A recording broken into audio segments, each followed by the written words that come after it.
Hello and welcome again to the Quiet Light Podcast. I'm Pat Yates, sitting in for Joe Valley.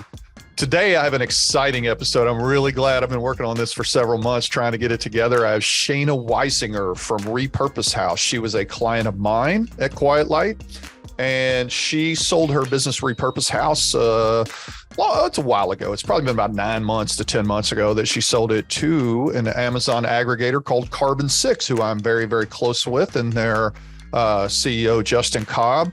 Shaina is an amazing entrepreneur. Not only did she find a niche for something that was necessary in repurposing digital assets, she found a way to sort of put a SaaS feel on it to where someone could come in and have this interface where they could submit all their stuff. She had it done overnight based on her way she set up her VAs across the country. It would come in on US time, send them right away. They'd have them next day for the person, working at different times. She also talked about the culture of how she built the business and had some people that had been with her a long time that she wanted to go forward. It was a really challenging opportunity to think about selling this business. The funny thing is, as soon as we got out there, her personality showed everything she'd done to build the business. She was growing 185% year over year in the trailing 12 months of 20 and 21. She did just an incredible job building this business and made my job so much easier. She's a fantastic person to talk to. She's a great personality and going to have a lot of things going on in the future. So I can't wait for this conversation. Let's get to Shaina Weisinger with Repurpose House. Shaina, it's great to have you in the Quiet Light Podcast today. How you doing? Hey, Pat, I'm good. How are you? I am great. I've been so excited about this. So for the listeners out there, I usually try to bring entrepreneurs on that have sold their businesses somewhere with good brokers. She actually sold it through the best broker in the world, which is me. No, I won't go to the extent of saying that, Shaina, but it's great to have you in here today. I'm so excited to tell everyone about you as an entrepreneur, because I'll tell you that your excitement and your smile and your enthusiasm was infectious with me when we first started talking, and that carried out throughout the transaction. So why don't you tell our listeners a little bit about you and where you're from and maybe a little background on you? Yeah, absolutely. So I'm from Phoenix, Arizona, born and raised. There's not a lot of us here who, came through the heat from the ground up, but here I am still.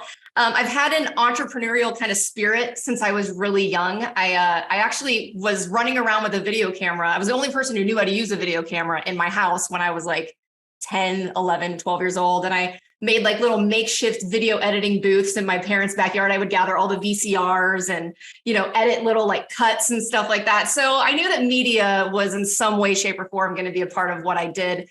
And then I really liked being able to create something out of nothing. So my first like real business was doing game footage for different types of sports. So we did soccer, we did a lot of hockey. We would have like 10 videographers all over the valley at all the different rinks when they would have tournaments.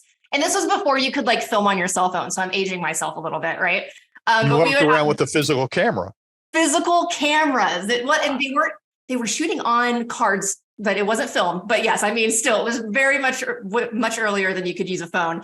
But we would have these guys like with their cameras above the glass, risking it all, to get this footage for these hockey tournaments. And just these teams and moms would pay an astronomical amount of money to make sure they got game footage for their kids in order to put together reels so they could get scholarships. And I mean, I was an athlete in high school, so I understood the importance of that. But it started there, and then it kind of evolved into more marketing based. I was like, I know that if I do video with businesses, it's not as artistic, but there's, more money involved there. And I went to do video production for businesses, a lot of marketing stuff. And then that evolved into me wanting to do something that was scalable, because I became the bottleneck very quickly in my video production company, because a lot of it was, I think you got a hey-o. Go ahead. Yeah, sure. So I realized I became the bottleneck on my video marketing company because I had to also be the brains on the marketing element of it. So you can't scale rapidly if you have to physically be doing any sort of the work. So I had a buddy who has a company called Design Pickle, and they're very scalable. I had done some video production with them, and he was like, listen, like, you're the bottleneck. You have to create something that you physically don't have to do the work in, or you're never going to be able to scale. And so that's when I created the processes and the systems to make Repurpose House a scalable company. That is, thinking back, you were like doing social media influencing before there was social media influencing. You were doing videos at sporting events. It could have been streamed live or put on Twitter or Facebook very, very quickly. When was that? I know I'm not trying to age you, but Oof, you look ageless anyway. So, oh, well, thank you. Gosh, how long ago was that? I was 21. So, oh God, almost 20 years ago. I turned 40 this wow. year. Yeah, I mean, I had a feeling that we were probably talking mid to late 90s. You would have still Yeah. been doing that before, the video came out on iPhone. That's really incredible. So you sort of stayed in the space. So tell me a little bit about Repurpose House and how you decided that this was going to be where you went forward, because I was sort of surprised when I saw the business, how cool it was, how there was a lack of complexity in what seemed like a sort of a complex situation. But maybe tell us what in the past you saw that allowed you to start this. Yeah. So one of the offerings I was doing in the video production was video podcasts for clients. So it was a recurring product. I would bring clients in studio. We'd have like 4 outfits. They would bring in 4 guests. We'd film it. But one of the pieces of that puzzle that I was giving is the repurposed assets for social media. So we take little 60 to 90-second clips, all the right sizes, because at that time, you would have square and then you'd have landscape and tall and all that fun stuff. And I'd put the captions on it, and then they'd be able to use it on their social media. And as I was selling the video podcast product, so many people were like, yeah, no, we don't care about the long form part. We already have that covered. But if you could just do those repurposed assets. And I was like, there's got to be a company that's doing this though. And there wasn't. Like, I'm literally searching online, and there were ways that you could kind of do it yourself with really cool like software. But it's still, you have to physically sit there and do it. And it's the investment of time. And then there were just full scale agencies who were going to charge an arm and a leg to do that, plus all of your other strategy stuff. But there wasn't like a very specific productized service that only did the repurposing the assets. So that's kind of where I leaned into my friend who had created, systematized processes for very specific things like that. Like they do graphic design. And I was like, well, I can do this and just make it very, very hyper-focused on repurposing assets specifically for social media. And then we don't have to think about all of the other fluff that comes before and after it. It's just very streamlined. It's easy to create processes, and it's easy to kind of move when those platforms move, which was way more often than I thought. Like those platforms go, like they change things overnight, and all of a sudden you're like, my whole business model changes. So, but that being said, it was really great to stay hyper-focused and in one lane and be very specific and offer one thing very, very well. It was kind of fun to be able to say no to people when they'd said like, well, do you offer this, like creative editing? We're like, nope, we don't do that because that's going to break our processes. But we were able to scale so rapidly because it was so focused and systematized that if we had offered more than just that very, very hyper niche thing, it wouldn't have worked that way.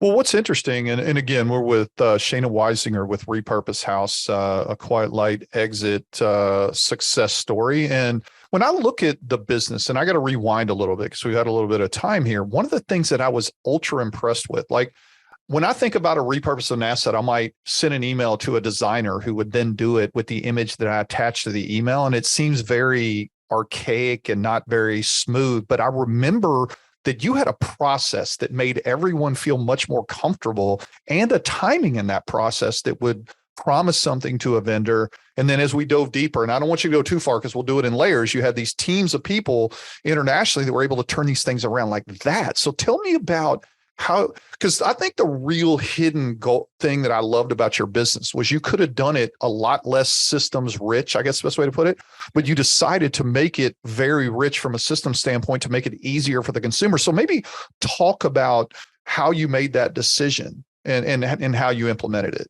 Yeah, well, the biggest part of the decision to make it super systematized really came out of a hospital visit that I ended up having a year or so before, where I didn't have systems. Like I said, I was the bottleneck, and I was really struggling to make sure that everything was kind of working without me having to work constantly in it. And so when I started Repurpose House, I was like, everything needs to be so documented, so systematized, so scalable that it doesn't matter if I have to step out for a minute. It all functions and it's quick. And also that translates into being something that clients really appreciate and understand, because they know that this is how it works every single time. And it can be fast and efficient. And it doesn't matter if one person is sick that day, you're still getting what it is you're promised. And so it was an evolution as far as kind of the services that we ended up offering. But the big thing we wanted to make sure we did was people got assets returned to them by the next business day. And that came from the model that I had seen before with Design Pickle, where you submit what it is that you need, and you have an amazing team in the Philippines doing the work overnight because they're on opposite time schedules. So once they are done with the work, I mean, it's going to be well before you're waking up in the morning and you have assets in your inbox. I mean, for the listeners out there that don't understand the back end, maybe you could just quickly say what steps. Let's say someone had an asset and they wanted this done, because I think it's important to talk about those steps, because you and I sort of understand it. Maybe if you give a quick overview to the viewers of how you changed the systems to fit what you needed it to work for. Yeah, absolutely. So initially it was a lot of kind of a mix of DIY, and then we also helped. So like you had to let us know that, this is the little clip and the long clip that you want trimmed out. This is what you want it to say, things like that. You would submit that by 5 p.m. and then our team would take it over, edit it, trim it up, put the captions on it, things like that. What we realized very quickly in the sales cycle was that people don't want to do anything. They just want a one-stop shop. So then we were like, okay, well, how do we make a process that is still systematized, that allows us to do the creative thinking on it?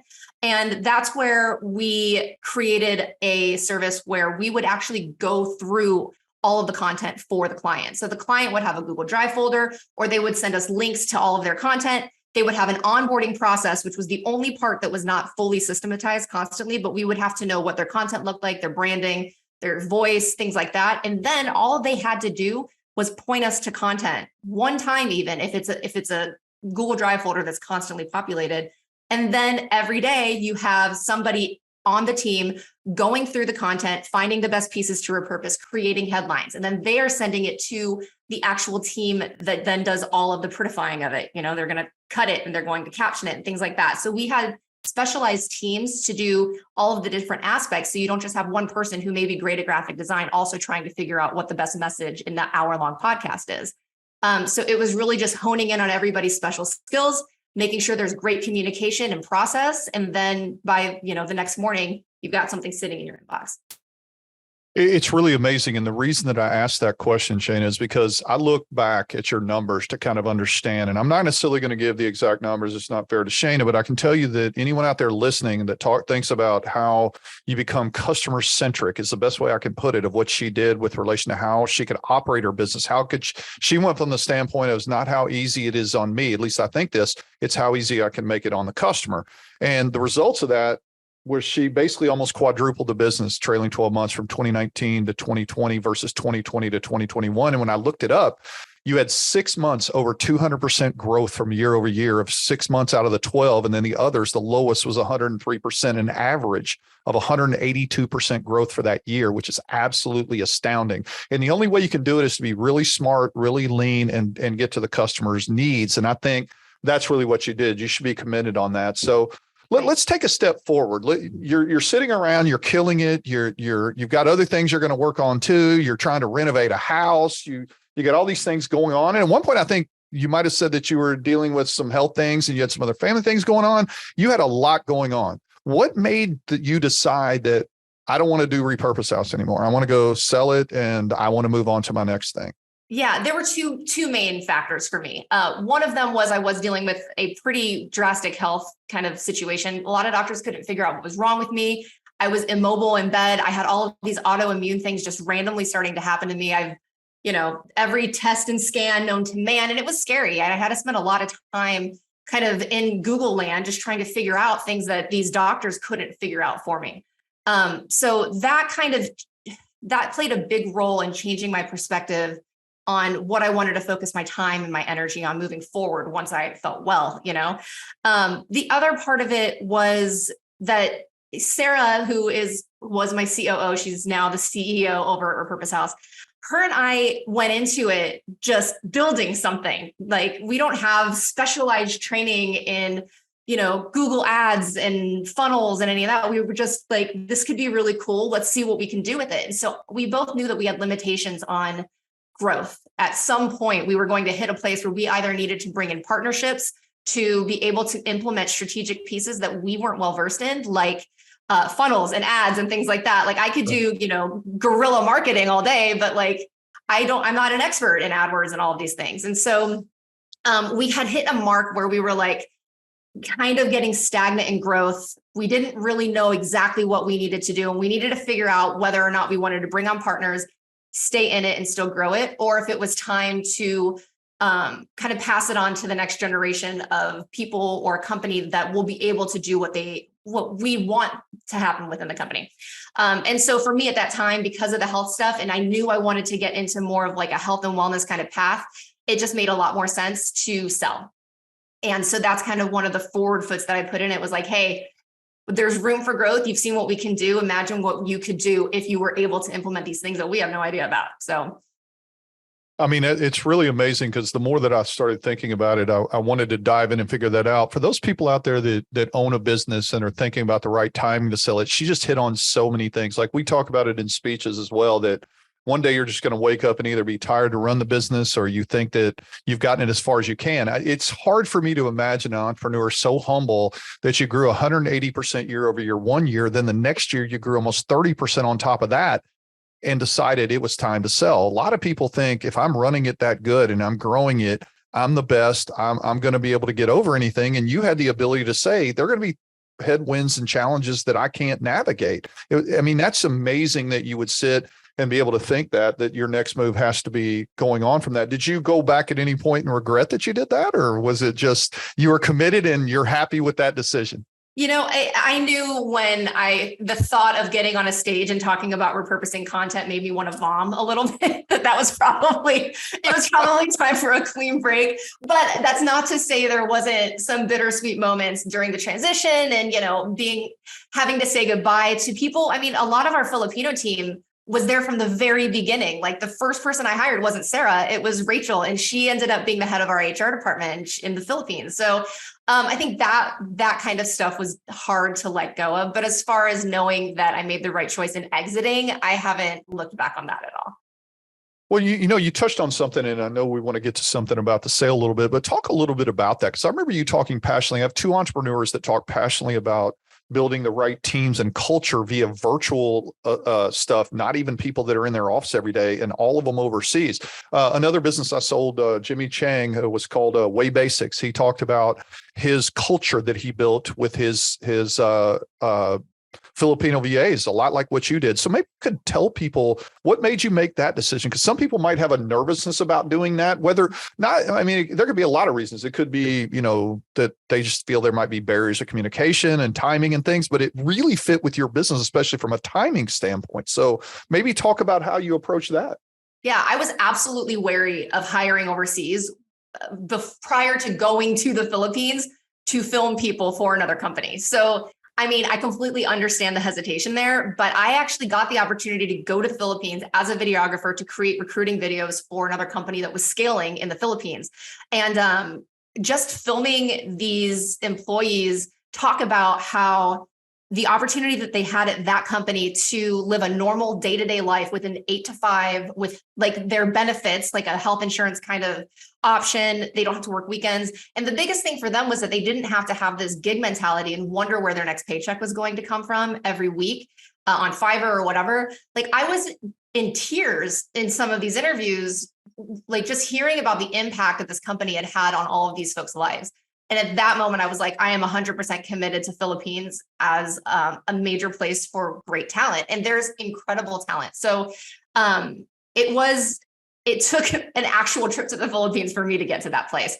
But I help other companies learn how to create the correct processes, how to hire internationally. Obviously, my heart's in the Philippines, but it applies anywhere. You have to be able to create training systems that can be like duplicatable. So one thing that I tell people is like, if anybody remembers that game or whatever we used to play in elementary school, where you have to like tell the person who's up there how to make the sandwich by just explaining how to make the peanut butter and jelly sandwich. And they're like, okay, open the jar. And they're like holding the jar, like hitting it against the table. Like, no. You got to grab the lid. You got to twist the lid to the left. You've got to, until it stops twisting. Like you have to be so obnoxious about your training and your processes so that there's as the least amount of questions that people will have. And when you hear those questions, then you have to add to the training to answer that question. And the sooner you can get to that place, the easier it's going to be to hire anybody in any location and be able to scale, which is a big part of hiring overseas, because you're going to want to be able to make those positions scalable. You know, it's really interesting. The more you talked about that, I started thinking about another thing. You know, I talk to entrepreneurs all the time, and I know we had this discussion of having your financials in good shape and having your SOPs and the way you operate your business documented meticulously. And you were probably as detailed as anyone I've ever had do that. Do you feel like maybe in hindsight, doing it how you did it actually helped you prepare to be able to sell? Was it easier because you documented those processes so heavily? That made the process so much smoother, because they were like, oh, well, we need people to teach us how you guys do everything. I'm like, oh, here's the login information to our SOPs, knock yourself out. And it's like my team got so sick of hearing me say, is it documented in Flowster? Is it documented in Flowster? Anytime anything happened or changed in our processes, it was like, is it in the platform that we document all of this stuff? And I learned that in the past from somebody else. And I'm so happy that I implemented it, because it made the sale so clean. Very little questions were asked as far as how things work. I mean, it was very, very much a massive part of the success of the transition, and also of being able to sell it, because, you know, people need to know that they're not going to have to figure this thing out themselves, you know, and granted, there's probably a transition period where you as the seller are going to be a part of that. But I mean, I'll tell you what, it makes a night and day difference. I can't even imagine having sold without those SOPs in place the way they were. It's really amazing you say that, because I was just in Las Vegas at Shark Tank reunion speaking, and Ethan and I were talking a lot about preparation, and it was more about how you get yourself prepared to sell. Like, people that are out there listening, if you don't understand what SOPs are, it's your standard operating procedures. It's everything you do start to finish in that day. And it's very easy anymore to get a Loom account and just videotape your screen as you do, say, your ShipStation orders, or you populate your inventory at Amazon, or you do an FBA insertion, whatever it is. You can easily turn on Loom, film it as you do it, put those in, and you're cataloging everything. It's a great way when you sell to show everything you've done in your business. You did an amazing job on that, clearly. And that obviously made my preparation a lot easier too. So let's go a little bit to you deciding to sell with Quiet Light. I mean, I don't want to put you on the spot necessarily, even though I will, with relation to working with me, because usually I'm talking to some other people that have other entrepreneurs, but maybe talk a little bit more in general about what you were looking for when you came in to try to sell it, and maybe how it was so awesome that you found that. No, I'm kidding. You can tell us a little bit about when you started your search, what you were really looking for. Yeah. So the epicness of the Quiet Light experience. Absolutely. So actually at first, I think we had a conversation like months before I had decided to actually sell with Quiet Light.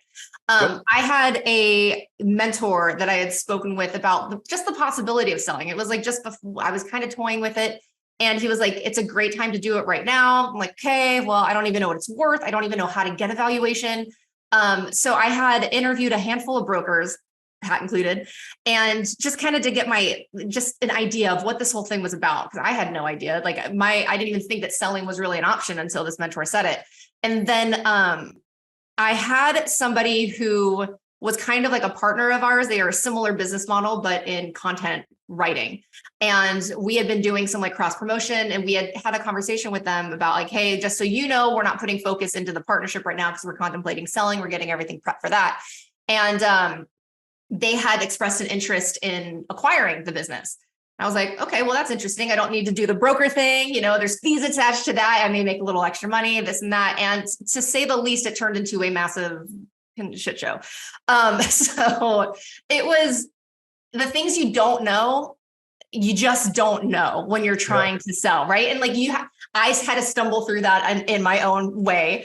But I mean, we burned like 8 to 10 months on just like a painstaking, like, oh my gosh, we just need to get this thing done. And in that amount of time, there was a lot of things that like we felt like we couldn't change or evolve with the business. And so some of that was mildly detrimental to when we actually did sell later. But finally, like I decided to pull the plug on that because I just didn't see it going, finishing. I mean, it was almost a year. And I circled back to Pat, and thank God, because it was the fastest, most simple process. I wish I had just pulled the trigger at the beginning.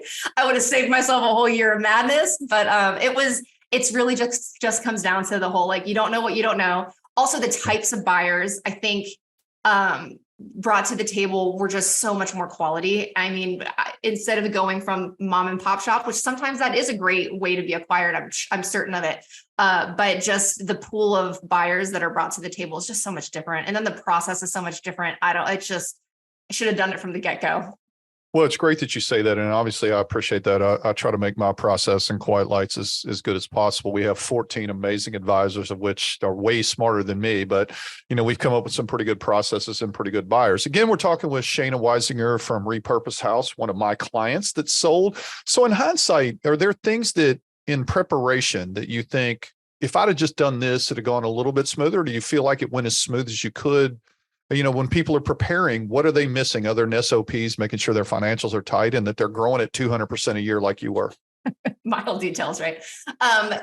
For me, it was just, I should have just gone the broker route at the very beginning. And it's so funny because my husband's a real estate agent and it's the same thought. He's like, you don't know what you don't know. Like, use a professional who's done this a million times to help you so that you don't make dumb mistakes or you don't end up having a terrible experience or whatever. And that to me was the thing that I could have done to save myself a lot of time, because truthfully, our growth during that time period, while we were attempting to sell to the other company, became stagnant because we were in this weird limbo when I couldn't do all the things that I knew I needed to do to grow it.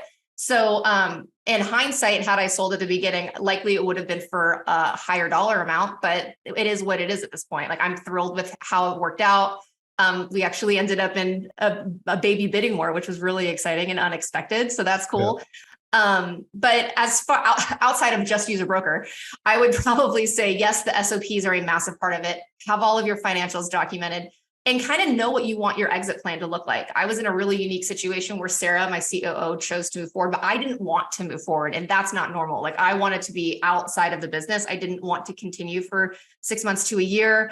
And so for me, that was a hard stop, but that's not a normal thing. And I know that. So making sure that you kind of know what you want your moving forward to look like with the company, how you're going to help them transition. That to me, I think is important also.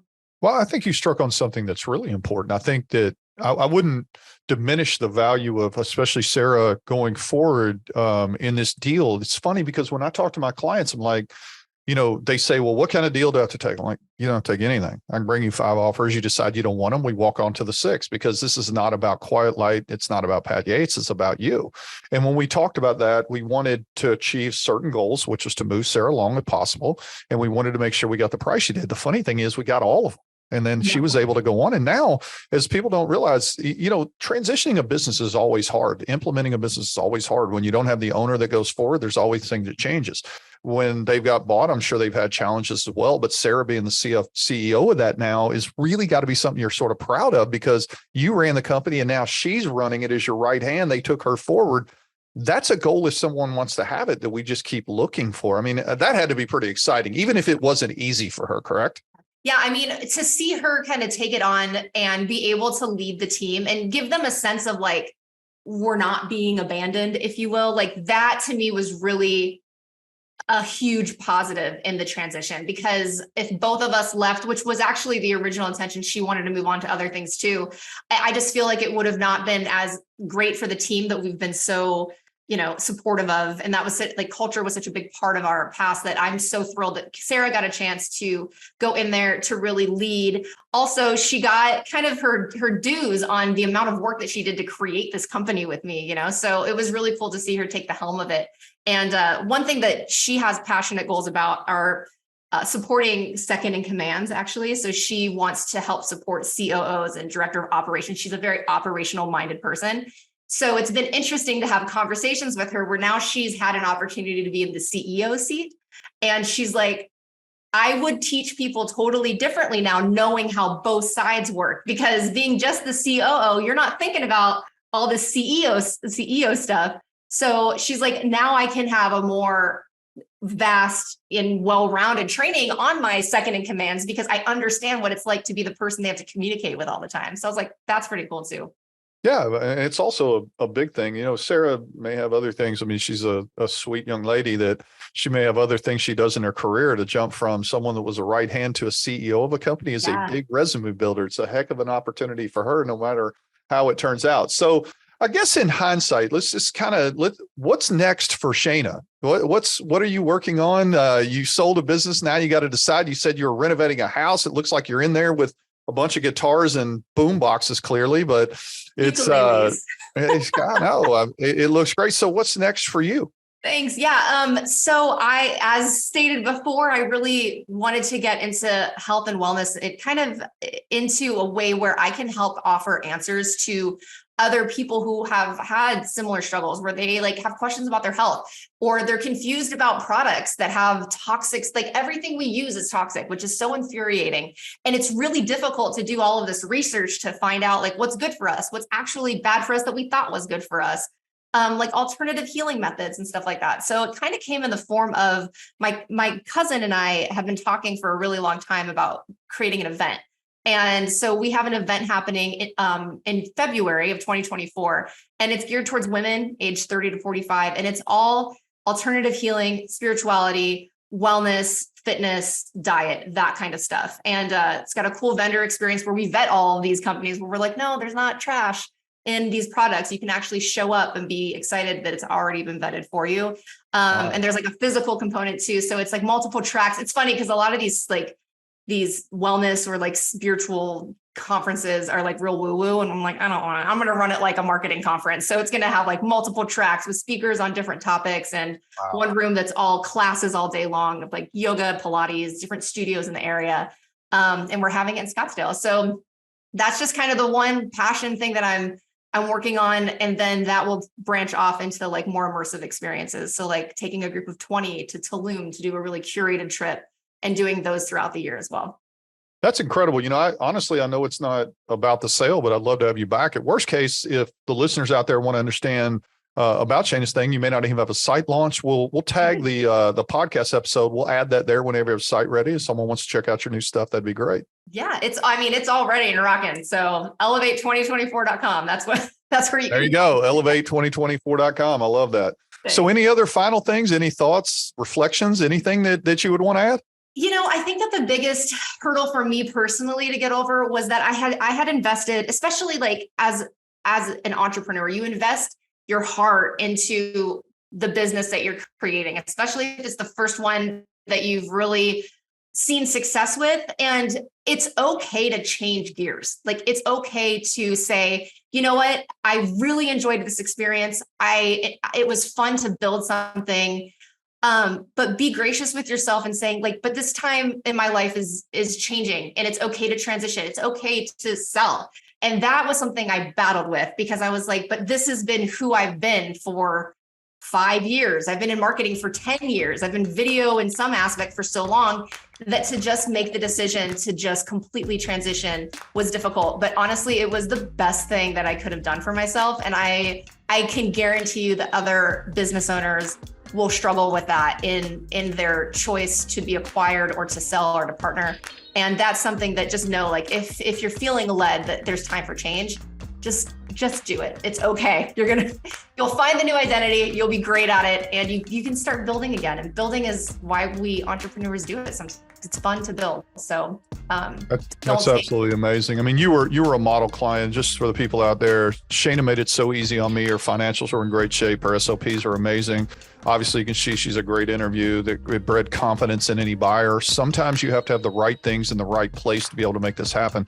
And what's amazing about Shaina's story is she built a business out of a necessity, then went through some things in her life that now she's building something around to try to address her health and wellness. Sometimes when you think about things that go on in your life, that might be the business to start. Shaina, you've done an amazing job. I don't have to say that. I had such a great time working with you. I'm sad we don't get to talk every day. It's good to have you in here, but I appreciate you coming on the Quiet Light podcast today and sharing your story. Thanks a lot, Shaina.